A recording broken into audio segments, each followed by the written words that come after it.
আজকের ক্লাসে আমরা জানবো হচ্ছে ইন্ডেক্স ও সর্টিং সম্পর্কে। তো ইন্ডেক্স বা সূচিপত্র কি এটা তো আমরা সবাই জানি।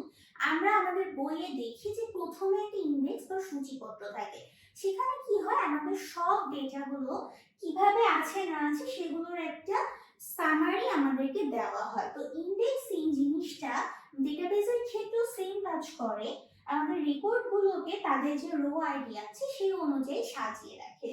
তো ইন্ডেক্সটা দুই প্রকার হতে পারে, একটা হতে পারে অটোমেটিক ইন্ডেক্স আর একটা হতে পারে ম্যানুয়াল ইন্ডেক্স। তো অটোমেটিক ইন্ডেক্সটা কখন হয়, যখন আমরা যখন কোনো একটা ডেটাবেজে কোনো একটা কিকে আমরা যদি প্রাইমারি কি ঘোষণা করি, তখন অটোমেটিক কি হয়ে যায় ওই প্রাইমারি কি অনুসারে প্রাইমারি কি যে ক্রমানুসারটা আছে সেই অনুসারে আমার পুরো ডেটাবেসটা কি হয়ে যায় একটা ইন্ডেক্সিং হয়ে যায়। আর ম্যানুয়াল ইন্ডেক্সিংটাকে আমরা যখন আলাদা করে ইন্ডেক্সিংটাকে করি ডেটাবেসের উপরে সেটা হচ্ছে ম্যানুয়াল। এরপর ফিল্ডে কি ধরনের ডেটা থাকবে তার উপর ডিপেন্ড করে আবার আমরা দুই রকম ইন্ডেক্স পাই, একটা ইউনিক একটা নন ইউনিক। অর্থাৎ আমার ফিল্ডে যদি কোনো ডেটাকে আমি রিপিট করতে না চাই সেটা হবে আমার ইউনিক ইন্ডেক্স, আর যদি কোনো ডেটা রিপিট হতে পারে বা না পারে এমন কোনো শর্ত না থাকে সেটা নন ইউনিক। ফাইনালি আমার ডেটাবেসের ফিল্ডের সংখ্যা কতটা থাকবে, অর্থাৎ আমি একটা ফিল্ডের উপর যদি করতে চাই ইন্ডেক্সিং সেটা হবে সিঙ্গেল ইন্ডেক্স, আর যদি আমি অনেকগুলো ফিল্ডের উপর করতে চাই সেটা হবে হচ্ছে আমার কম্পাউন্ড ইন্ডেক্স। এবারে দেখি আমরা সর্টিং কি। সো সর্টিংটা হচ্ছে ডেটাবেসে ডেটা সম্পর্ক নির্ধারিত ফিল্ড অনুসারে আমরা সাজাবো। তাহলে ইন্ডেক্স ও সর্টিং এর ডিফারেন্সটা কি? ইন্ডেক্সটা আমরা কেন করতেছি, ওটা মূলত আমরা যখন কোনো কোয়েরি অ্যাপ্লাই করব, কোনো কোয়েরি ভাষা অ্যাপ্লাই করব, সেই ক্ষেত্রে যেন আমরা কমান্ডটা খুব দ্রুত রান করতে পারে সেই জন্য আমরা সুবিধা মতো জিনিসটাকে গুছাই নিতেছি।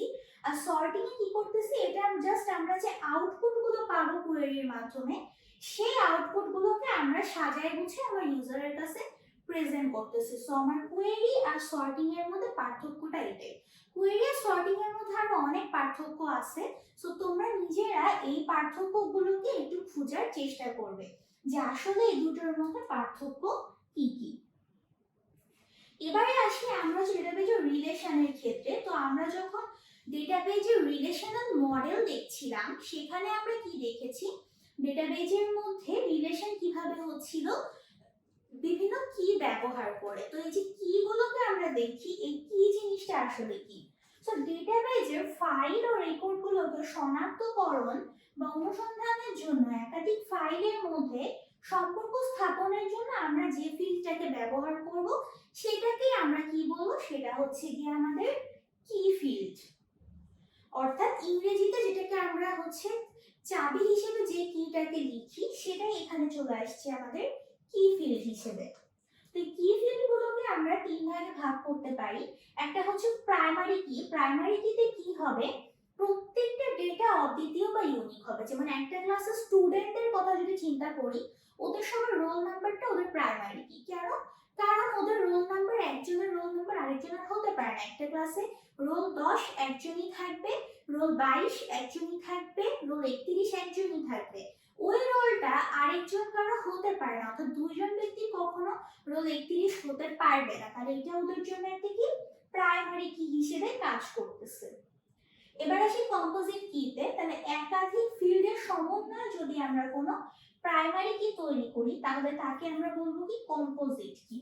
তাহলে ধরি একটা ক্লাসে দুইটা সেকশন আছে, দুটোতে 30 জন করে স্টুডেন্ট আছে এবং দুটোতে 1 থেকে 30 রোল আছে। তাহলে এই ক্ষেত্রে আমাদের প্রাইমারি কিটা কিভাবে হবে, ওই ক্লাসটার জন্য আমরা এখানে তাদের রোল নাম্বার প্লাস তাদের সেকশন দুইটাকে আমরা নিব। তার মানে সেকশন এ রোল এ একজন হবে বা সেকশন বি এর রোল একজন হবে। তাহলে এখানে শুধু রোলটা একা কোনো প্রাইমারি কি কাজ করতেছে না, কিন্তু যখন আমি রোলের সাথে সেকশনটাকেও নিতেছি তখন গিয়ে পুরো দুইটা একসাথে হয়ে একটা প্রাইমারি কি কাজ করতেছে। এই জন্য ওরা দুইজন মিলে কি তৈরি করছে, একটা কম্পোজিট প্রাইমারি কি তৈরি করছে। আর ফরেন কিটা কি, আমাদের রিলেশন ডেটাবেস টেবিলের একটা প্রাইমারি কি যদি অন্য টেবিলে ব্যবহৃত হয় তখন ওই কিকে আমরা কি বলবো, আমরা ওই দ্বিতীয় টেবিলে সেটাকে কি বলবো, তার ফরেন কি বলবো, কারণ সে আরেকটা টেবিলের প্রাইমারি কি হিসেবে কাজ করতেছে। সো আজকের ক্লাস এই পর্যন্ত। পরের ক্লাসে আমরা আরো বিভিন্ন ধরনের ডেটাবেজের রিলেশন সম্পর্কে জানবো।